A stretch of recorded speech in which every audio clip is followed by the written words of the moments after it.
사랑하는 성도 여러분, 8월 24일 수요일 새벽 만나에 오신 것을 주님의 이름으로 환영하고 축복합니다. 오늘 우리에게 주시는 하나님의 말씀은 마태복음 27장 1절에서 10절까지의 말씀 보겠습니다. 마태복음 27장 1절에서 10절까지의 말씀 제가 여러분에게 봉독해 드리겠습니다. 새벽에 모든 대제사장과 백성의 장로들이 예수를 죽이려고 함께 의논하고 결박하여 끌고 가서 총독 빌라도에게 넘겨주니라. 그때에 예수를 판 유다가 그의 정죄됨을 보고 스스로 뉘우쳐 그 은 30을 대제사장들과 장로들에게 도로 갖다 주며 이르되 내가 무죄한 피를 팔고 죄를 범하였도다 하니 그들이 이르되 그것이 우리에게 무슨 상관이냐 네가 당하라 하거늘 유다가 은을 성소에 던져놓고 물러가서 스스로 목매어 죽은지라. 대제사장들이 그 은을 거두며 이르되 이것은 핏값이라 성전고에 넣어둠이 옳지 않다 하고 의논한 후에 이것으로 토기장이의 밭을 사서 나그네의 묘지를 삼았으니 그러므로 오늘날까지 그 밭을 피밭이라 일컫느니라.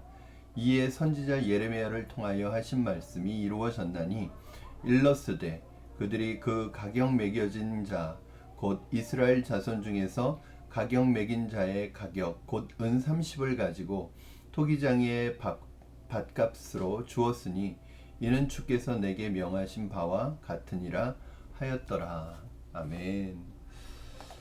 우리가 살아가는 인생을 종종 연극이나 영화에 비유하기도 합니다.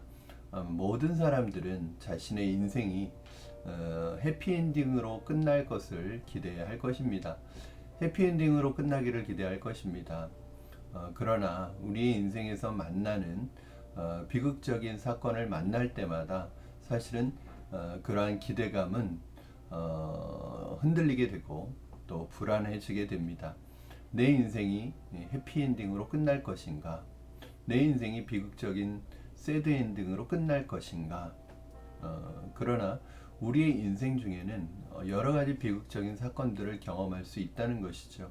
그러나 그것이 우리의 인생의 모든 것을 말해주지는 않습니다. 오늘 본문은 예수님이 인간으로 오셔서 구세주로서의 생애를 살아가셨는데 이제 그 마지막을 향하여 달려가고 있습니다. 여러분, 구세주로서의 예수님의 생애는, 인간으로서의 생애는 해피엔딩일까요? 새드엔딩일까요? 사실은 겉으로 볼 때, 사람들의 눈에 볼 때 예수님의 인생은 비극적인 인생일 것입니다. 왜냐하면 33세라는 나이에 어떻게 보면 결혼도 못하고 가정을 꾸미지도 못하고 정치범으로 억울하게 몰려 십자가에서 죽는 가장 저주스러운 죽음을 경험하시게 됩니다. 죽음으로 죽게 됩니다. 사람들의 눈에는 이 모든 것이 가장 비극적인 인생을 살았던 것으로 보여질 수 있습니다. 오늘 우리가 읽은 본문은 그렇게 참 비극적인 일들로, 사건들로 이루어져 있습니다. 어떤 비극적인 일들이 있을까요? 오늘 첫 번째는 밤새도록 예수님께서 신문을 받으시고 오늘 그 대제사장들과 백성의 장로들이 예수님을 죽이려고 의논하고 결박하여 끌고 가서 빌라도에게 넘겨주는 이야기가 기록되어 있습니다. 오늘 본문에 새벽에 라는 말로 시작하는 것을 볼 수 있는데, 그러니까 모든 판결이 내려지고 이제 이 새벽에 빌라도에게 예수님을 결박하여 넘겨주었다는 것을 볼 때 모든 재판이 밤새도록 이루어졌다는 거예요. 여러분, 우리가 보통 재판을 하면 사람들이 다 모일 수 있는, 볼 수 있는 낮에 하잖아요. 이 재판이 사람들이 모두 잠든 사이에 밤새도록 이루어졌다는 것을 볼 때 이 재판이 얼마나 불법적이고 잘못된 재판인가를 오늘 성경은 우리에게 보여주고 있는 것입니다. 예수님께서는 이렇게 불법적이고 잘못된 편법적인 재판에 의해서 사형에 넘겨지게 되는 것입니다. 참 불행한 일이 아닐 수 없습니다. 이것이 바로 비극의 시작이죠. 두 번째는 유다가, 예수님을 팔았던 유다가 스스로 양심에 찔려서 목숨을 끊는 그런 비극적인 사건이 기록되어 있습니다. 예수님이 정죄받는 것을 그리고 빌라도에게 넘겨지는 것을 보고 있던 유다의 양심의 가책이 느껴지기 시작합니다. 우리 3절 4절 말씀 같이 보겠습니다. 3절 4절. 그때 예수를 판 유다가 그의 정죄됨을 보고 스스로 뉘우쳐 그 은 30을 대제사장들과 장로들에게 도로 갖다 주며 이르되 내가 무죄한 피를 팔고 죄를 범하였도다 하니 그들이 이르되 그것이 우리에게 무슨 상관이냐 네가 당하라 하거늘. 여기 보면은 스스로 뉘우쳐라는 말이 나옵니다. 그는 자신의 행동이 잘못되었음을 깨달았습니다. 알게 되었습니다. 그리고 스스로 뉘우쳤다는 거예요. 다른 말로는 반성했다는 것입니다. 그리고 그 의미로 자기가 예수님을 팔고 받은 은 30을 가지고 대제사장들과 장로들에게 가서 그것을 돌려주러 갔다고 얘기합니다. 예수님 무지한 피를 자기가 팔았다고 고백하면서 이 돈을 돌려주겠다는 거예요. 그때 대제사장들과 장로들은 뭐라 그러죠? 그게 우리와 무슨 상관이냐? 네가 다 당하라. 네가 이 모든 저주를 당하라고 그렇게 이야기합니다. 그러면 참 이게 마귀의 특성이죠. 마귀들은 어떻게 우리를 유혹해요? 마치 그 유혹에 넘으면 모든 것을 다 줄 것처럼 가만히설로 유혹을 하지만 그 유혹에 넘어오면 모든 것을 우리에게 책임을 떠넘기고 네가 다 당하라고 하는 것이죠. 참으로 비극적인 일인데 유다가 스스로 죄를 뉘우쳤다는 이 부분이 저를 더 안타깝게 합니다. 유다는 스스로 죄를 뉘우쳤지만 회개는 하지 않았던 거예요. 반성하는 것과 회개하는 것은 다른 것입니다. 유다는 반성을 했지만 회개를 하지 않았습니다. 그런 생각을 해봅니다. 많은 사람들 중에 반성과 회개를 같은 것으로 생각하는 사람들이 많이 있습니다. 그러나 반성은 회개가 아닙니다. 만약에 유다가 반성이 아니라 뉘우치는 게 아니라 하나님 앞에서 철저하게 자신의 잘못을 회개하고 자백하고 고백했다면 유다는 스스로 목숨을 끊는 자살을 선택하지 않았을 것이고 오히려 유다는 순교를 선택했을 것입니다. 이것이 유다가 회개하지 않았다는 증거입니다. 베드로와 유다의 모습을 보면 베드로나 유다나 사실은 예수님에 대한 잘못의 크기로 본다면 별 차이가 없을 것 같아요. 베드로는 예수님을 3번이나 부인했습니다. 모른다고 했습니다. 예수님을 배신했습니다. 유다는 예수님을 팔아서 배신했습니다. 그러나 베드로는 하나님께 쓰임받는 순교자가 되었습니다. 그러나 유다는 스스로 목숨을 끊는 자살자가 되었습니다. 두 사람의 차이는 무엇일까요? 바로 베드로는 자신에 대해서 철저하게 통곡하면서 회개했고 유다는 자신의 죄에 대해서 깨달았지만 반성했지만 회개는 하지 않았다는 사실입니다. 회개와 반성은 큰 차이가 있는 것입니다. 완전히 다른 것입니다.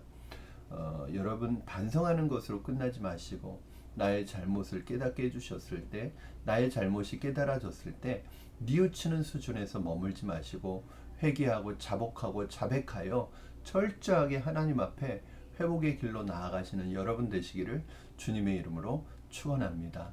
오늘 3번째 중요한 것을 결론적으로 말씀드리면 비극적인 사건에도 불구하고 하나님은 그분의 말씀을 이루어 가고 계시다는 사실입니다.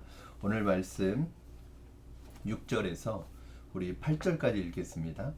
대제사장들이 그 은을 거두며 이르되 이것은 핏값이라 성전고에 넣어둠이 옳지 않다 하고 의논한 후 이것으로 토기장이의 밭을 사서 나그네의 묘지를 삼았으니 그러므로 오늘날까지 그 밭을 피바시라에 걷느니라. 대제사장들은 우리가 그 유다가 던져놓고 간 은을 성전고에 넣어두는 것은 옳지 않다. 왜냐하면 부정하다는 거죠. 핏값이기 때문에. 그래서 그것을 가져다가 토기장이의 밭을 사서 나그네의 묘지를 삼았는데 그래서 오늘날까지 마태가 이 복음서를 기록하고 있는 그때까지 그 밭을 피밭이라고 부르고 있었다라고 이야기를 하고 있습니다. 9절에서 10절 말씀 한번 보겠습니다. 이에 선지자 예레미야를 통하여 하신 말씀이 이루어졌나니 일로스되 그들이 그 가격 매겨진 자 곧 이스라엘 자손 중에서 가격 매긴 자의 가격 곧 은 30을 가지고 가격 매긴 자의 가격 은 30을 가지고 토기장의 밭값으로 주었으니 이는 주께서 내게 명하신 바와 같으니라 하였더라. 이건 무슨 말일까요? 9절 10절은 이것이 예레미야 선지자의 말씀이 그대로 이루어진 것이라고 말씀하고 있는 것입니다. 즉 구약의 예언이 하나님의 말씀이 이루어지고 있었던 것입니다. 사랑하는 여러분, 비극적인 일처럼 보이는 일들 속에서도 그것은 단순히 비극적인 일이 아니라 하나님의 말씀은 이루어지고 있다는 사실입니다. 우리 인생에서 만나는 비극적인 사건이 우리 인생의 끝이 아닙니다. 그 가운데서도 중요한 것은 내가 비극적인 일을 겪는다고 할지라도 그것이 우리 인생의 끝이 아니라 하나님은 그 비극적인 사건 속에서도 하나님의 말씀을 이루어가고 계시고 하나님의 뜻을 성취해가고 계시다는 거예요. 우리 늘 듣는 말씀 로마서 8장 28절 말씀처럼 하나님을 사랑하는 자 곧 그의 뜻대로 부르심을 입은 자들에게는 모든 것이 합력하여 선을 이루신다는 이 말씀처럼 우리가 지금 겪고 있는 비극적인 일들이 결국은 하나님의 손에 붙들려서 그 비극적인 일들 속에서도 하나님은 합력하여 선을 이루어 가시는 분이라는 사실을 여러분 믿으시기 바랍니다. 예수님의 죽음과 고난이 사람들에게는 비극적으로 새드 엔딩으로 보여졌을지 모르지만 예수님의 십자가는 비극적인 것이 아니라 승리의 십자가이고 오히려 해피 엔딩이라고 볼 수 있습니다. 가장 위대한 해피 엔딩입니다. 이것이 우리가 살아갈 비결이며 우리를 살려낸 비결이며 우리가 하나님께서 우리를 살려내신 비결이죠. 그러므로 여러분 우리 인생의 비극적인 일들 속에 우리가 비극적인 일을 경험할지라도 그 비극적인 일들로 말미암아 내 인생을 포기하지 않아야 할 것은 하나님은 그 비극 속에서도 우리를 이루어 가시고 하나님의 말씀을 이루어 가시는 분이심을 믿으시기 바랍니다. 하나님은 기쁘고 즐거운 일들 뿐만 아니라 비극적이고 때로는 슬프고 고통스러운 일을 통해서도 하나님의 말씀을 이루어 가시는 분, 결국 하나님의 말씀을 이루어 가시는 하나님이신 것을 기억하시기 바랍니다. 오늘도 그 하나님의 말씀이 여러분의 삶에 이루어져 가고 있음을 믿으시고 말씀을 이루는 도구로 쓰임받는 여러분 되기를 주님의 이름으로 축복합니다. 기도하겠습니다. 살아계신 하나님 아버지 감사합니다. 오늘 말씀을 통하여 다시 한번 우리의 삶 속에 하나님의 말씀이 이루어지게 하시는 것을 감사합니다. 때로는 비극적인 일들 속에서 우리가 모든 것을 포기하고 싶을지라도 그것이 끝이 아니라 그 가운데서도 하나님은 말씀을 이루어가고 계심을 다시 한번 배우게 하시니 감사합니다. 합력하여 선을 이루시는 하나님, 그 하나님 신뢰하여 오늘 우리의 삶에 일어나는 순간순간 일어나는 아프고 힘들고 고통스러운 일들 속에서도 하나님의 말씀이 이루어지는 것을 기대하며 합력하여 선을 이루실 결국은 해피엔딩으로 우리 인생을 인도하실 하나님을 기대하며 오늘 우리에게 주어진 삶을 흔들림 없이 살아갈 수 있도록 축복하여 주시옵소서. 감사하며 예수님의 이름으로 기도드립니다. 아멘. 사랑하는 성도 여러분, 오늘 하루도 주님의 말씀과 동행하는 하루가 되기를 원합니다. 여러분의 인생 속에 만나는 어떤 일들 속에서도 결국은 하나님의 말씀이 이루어지는 생애가 될 줄로 믿고 우리의 인생은 그 하나님의 은혜로 인해서 결국 승리할 수밖에 없고 결국 해피엔딩이 될 수밖에 없음을 여러분 기억하시기 바랍니다. 우리 내일 목요일 새벽 만나에서 다시 여러분 만나도록 여러분 말씀으로 찾아뵙도록 하겠습니다. 오늘 하루도 주님과 동행하시는 말씀과 동행하는 여러분 되기를 축복합니다. 사랑합니다.